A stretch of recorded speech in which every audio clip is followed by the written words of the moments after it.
Hello and welcome. My name is Brian Caplen, editor of The Banker. I'm here with Stefanie Linhardt, who's the European editor, and we're previewing the May issue of The Banker, which is the special issue for the annual meeting of the European Bank for Reconstruction and Development.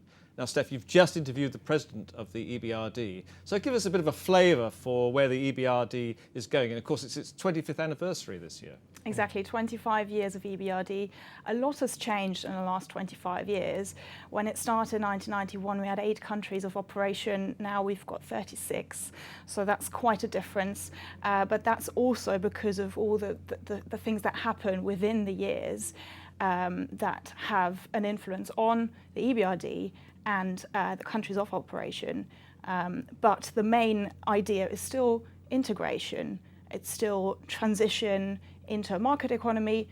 Many of them are now market economies, but we have new countries of operation, so it's still very much a similar Okay, and the president now is a British guy, Mr. Suma Chakrabarti, but his term's coming to an end soon, isn't there? So is he going to renew, or tell us a little bit about the process of how you select a president of the EBRD? Now, the countries that are actually shareholders of the EBRD can put forward a candidate, and Suma Chakrabarti is the candidate of the UK. And we do this year, however, have a second candidate who is challenging for the premiership, and this is Marek Belka from Poland. He's the governor of the National Bank of Poland. All right, so this would be the first time, if he got the job, that we've seen a president who's not from France, Germany or the UK. Exactly. It would be the first time it would be a president of not of a donor country, but a recipient country, and that's very much the case that Marek Belka is making.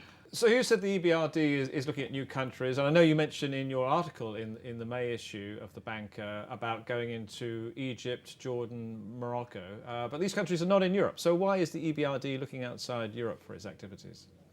Now, the EBRD very much reacts to countries asking for help. And after the Arab Spring in 2011, countries like you mentioned, Morocco, Egypt, have asked for help from the EBRD.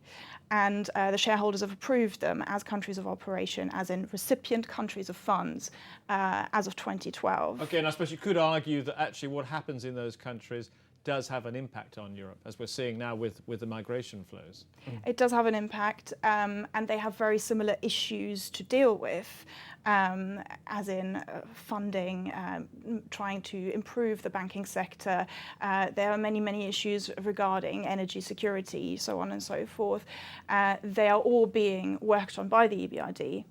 But it obviously helps the EBRD to have additional countries from 8 to 36, because in 25 years a lot is happening and a lot of work is already done. So you sort of you can take the expertise that you've gained in one country and transfer it to another one. You can, and also as a development bank, the EBRD, however, is also a commercial bank, so it needs to turn a profit. If there's not very much good investment to be done in countries where there but there is still some activity to be done in Central Europe, isn't there? So you've written about privatisation in Slovenia and Serbia and the opportunities there, and also, I mean, we've got an article about Greek privatisation. So those are all areas that the EBRD can take care of that are actually still in its core region.